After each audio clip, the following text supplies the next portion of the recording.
Yes, I think historically nobody likes to pay tax, and people always question as to how the taxes are being spent and whether it is spent in the right manner and what.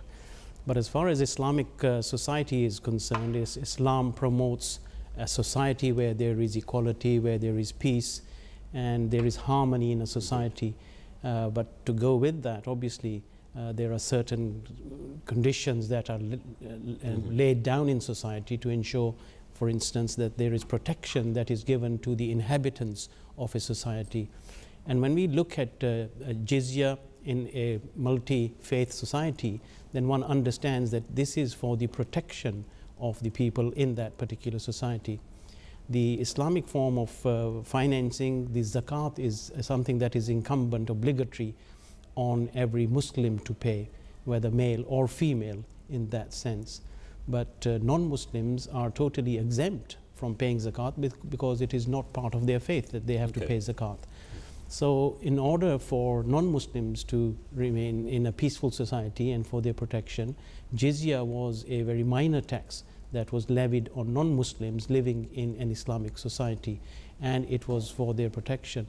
The other thing is that Muslims obviously had to do military service in a society for the protection of the nation, and non-Muslims again are exempt from this arduous task. If you go back to the history of Islam and look at the conditions of war at that time, this was a very tough condition that Muslims had to fulfill.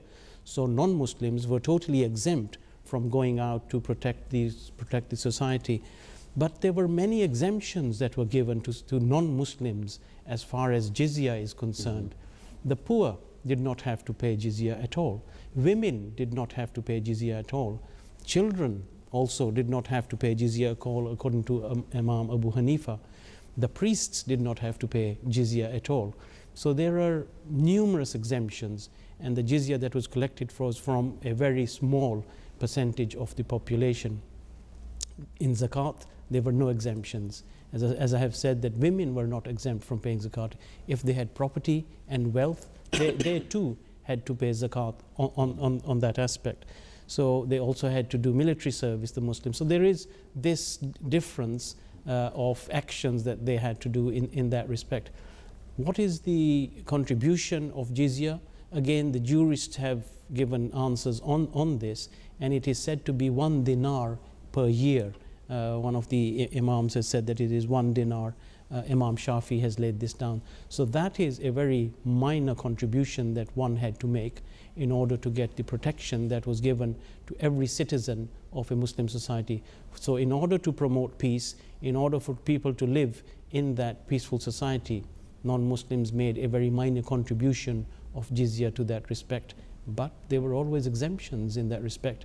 And the Muslim rulers, obviously, if they felt that other people were deserving of this exemption, were always given this exemption and given the protection that they rightly deserved in an Islamic peaceful society at that time. I'll come back to the rate with Yasab in a moment, but with yourself, if I just perhaps also for our viewers' understanding. So this, we're talking about a system of Islamic governance, we're talking about an Islamic or a Muslim government being in place, and this is much the same as a tax system which is then used subsequently to be spent on what? For not just the protection, but for facilities and the provision of facilities. Absolutely. I mean, all the facilities that society provides to its inhabitants has to be brought from somewhere.